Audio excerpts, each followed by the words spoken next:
Hi friends, I'm Pastor Eric and these are your Wednesday's words. If you travel north of Wadley, Alabama, about half a mile or so off of Alabama Highway 77 and Country Road 15, you'll find a community called Almond. And in that community, about 40 miles or so from West Point, you will find a little paved road. And down that little paved road, you'll discover this little church called Almond Methodist Church. The Almond Church was built in 1845.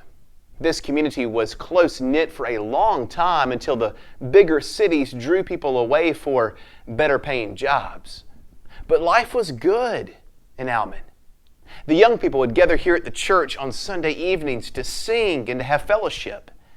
Many of them lived with their families on farms where they grew cotton, corn, apples, and even peaches.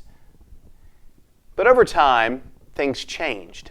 And today, not much is left of that small community. All the storefronts have been torn down, and even the schools were gone. But what does remain is this little Methodist church. I visited this community and this church when I was in school at LaGrange College many years ago. Located on the church property there, just over this way, is a cemetery where many of my ancestors are buried.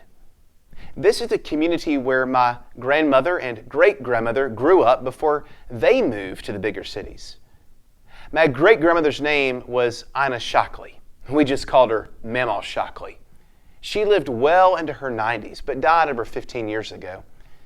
Even from an early age, I knew that my great-grandmother knew how to tell stories. She was a faithful storyteller. As a young boy, I didn't always enjoy listening to her stories. I couldn't sit still very long. But as I got older, I did enjoy listening to those stories. I enjoyed listening to her because there was just something about Mamaw Shockley that when she told a story, you were drawn in and you just wanted to listen. And she loved telling stories about growing up in this small community and in this church. I've shared with you before that lately I have been drawn to the Psalms. And I want you to hear what Psalm 78 starts out by saying. O my people, listen to my teaching. Open your ears to what I'm saying. For I will speak to you in a parable. I will teach your hidden lessons from our past, stories we have heard and know, stories our ancestors handed down to us. We will not hide these truths from our children, but will tell the next generation about the glorious deeds of the Lord. We will tell of His power and the mighty miracles and wonders that He did.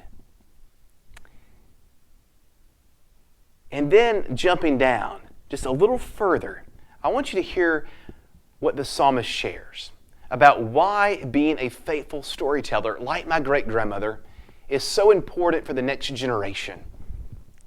So each generation can set its hope anew on God, remembering His glorious miracles and obeying His commands. Then they will not be like their ancestors, stubborn and rebellious. I'd like to think that some of the stories my great-grandmother shared with me over the years about her faith, a faith that really was nurtured right here in this church on a country road, are stories of my faith too. But there's another thing my great-grandmother did that the psalmist reminds us of. The psalmist encourages us to also give ear. Open your ears to what I'm saying. As much as my great-grandmother loved to share stories with us, she was just as eager to hear our stories too. I think it's very hard for us to share the stories of faith if we forget to listen to those that we want to share it with. If we want to help transform lives for Jesus Christ, especially those of the next generation, then we have to remember that they have a story to tell too. So take time to share your story because it's important. But also don't forget to listen to the stories of others, especially the next generation, because their stories are important too.